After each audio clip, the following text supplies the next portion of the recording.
All right, we've been going by a +1, a very welcome +1 to our desk, Brendon. How do you reflect on, let's start just with the Sydney Test, how do you reflect on that? I thought it was a brilliant Test match. I thought the pitch was outstanding. It's the best wicket that we've had right throughout the series. Adelaide was very good, but I thought this Test wicket was as good a wicket as you could ask for. I thought, there's enough in it for the seam bowlers early on. If you were able to apply yourself, get in with the bat, there's some scoring opportunities, and some very good players got hundreds.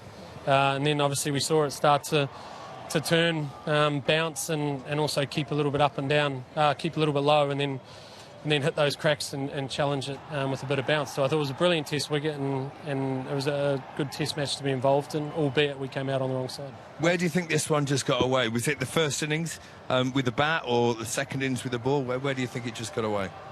Probably our catching, to be honest. I think, with the bat, I thought 380 was okay. I don't think it was necessarily below par, but I don't think it was an outstanding total. The way that Australia counter-attacked us against us in favourable conditions in their first innings with the bat when we're bowling under lights and with a brand new ball, and they put us under a lot of pressure. And then obviously we had some opportunities with our fielding which we weren't able to capitalise. But we weren't too far away, but when you look back and you see those missed opportunities, kind of probably sums the series up, to be honest. We've had our chances and we haven't been able to capitalise. Just going on the field, I know personally how hard the England boys work on their catching. What do you put that down to, the amount of chances or half chances that have gone down? Is that just a mentality thing, or just one of those things when it's going wrong, everything goes wrong? Well, I think all of us, we'll understand when you sometimes when you drop one or two, then it becomes a tough thing to get back on the wagon. And I don't know, to be honest. I felt we were engaged. I felt we were ready. Felt like we'd done plenty of fielding work, and I think there was a lot of hard catches which were put down, and you credit Australia with some of their catching. And I think of Marnus Labuschagne and Steve Smith, Alex Carey, some of the hangers that they took right throughout the series. They changed games and they were pivotal in the outcome of results. And from our point of view, we put down some that we'd expect to catch. But again, that's something we'll look at over the next little while. Do we need to add more resource? Probably, to ensure that we just continue to polish up on that as well. And they're lessons that, as a coach, JL will be testament to this. When you sit down at the end of a series like this, you try and look at what you've done well, and then you look at them and you're honest with yourself about the things which you haven't worked, and you try and work out what the evolution and the progress is to make sure you're better next time around. Was one of those things that worked your preparation leading into the series? Oh. Sorry, someone just fell over off camera. But I think he's all right. I think he's all right. Sorry, being held up. You're avoiding the question, Bat. Yeah. No, I'm not avoiding the question. I was caring for that fella there. But... Yeah, no, I think he's all right. Yeah, he's got some help. He's getting up. He's all right.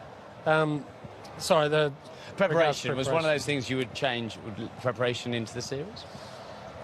Look, I think I've already put my hand up and said that we haven't quite got everything right when it comes to our preparation. That's not just before the first test, but it's also in between the first and the second test as well.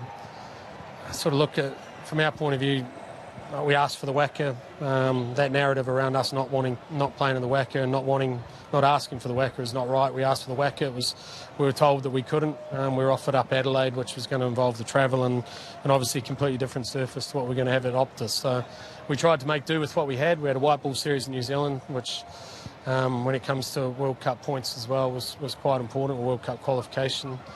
So we went with preparation, which has been successful in the last 3.5 years, which unfortunately didn't work. It was looking pretty good when we were 50 runs in front after the first innings on the snake pit in the first test match, but we go on and lose, and then I think we ended up losing a little bit of that edge as we went into the second test with the long layover we had. So again, these are aspects which you look at in time and you go, well, how do you make sure that doesn't happen again? How do you ensure that the preparation is best as what you possibly can, keeping in mind that there is no perfect preparation. Teams have come down here before, they've had 3, 4, 5 warm-up games and they've been absolutely hammered. So, there is no perfect preparation, but it doesn't mean that we're not going to look at it and say, what can we do differently next time? How frustrating is that narrative that's been sown that you didn't ask for Perth, you didn't ask for the whacker?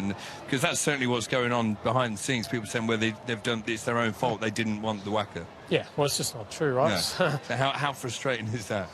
Well, it's frustrating if you let it. I mean, in the end, you know what's right and what's wrong, and you know what's true and what's not. We tried to get the preparation that we wanted, and we weren't able to get it. So you cop it sweet and you move on.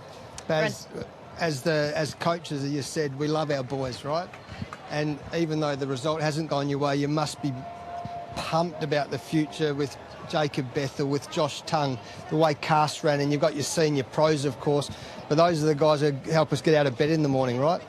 Yeah, that's right, Jay. And that's, I've been just asked before about whether you're keen to carry on in the role as coach, and I am keen, and that's because I believe the progress we made over the last 3.5 years. Keep in mind when we took over where we were at as a team and what we've been able to achieve over the last 3.5 years. Whilst we didn't get the ultimate prize, which is to come down here and succeed, we have become a better cricket team. And if you look at the average age, the amount of games that sit within that dressing room, it is still quite raw. Apart from obviously Ruti and Stokesy, it is quite a young and still yet to mature cricket side, and that's what gives you the confidence and the ambition to be a part of trying to take this team moving forward. And ultimately those decisions around whether you stay in the job, they're not yours anyway. So, as far as I'm concerned, I am keen to carry on, and that's because of the excitement that sits within the playing group and what we could achieve with the side over the next couple of years. How excited were you about Bethell yesterday? As excited as everyone else in the world? Oh my God, what a player. Yeah, look, he's 22 years of age. He's got a hell of a life in front of him.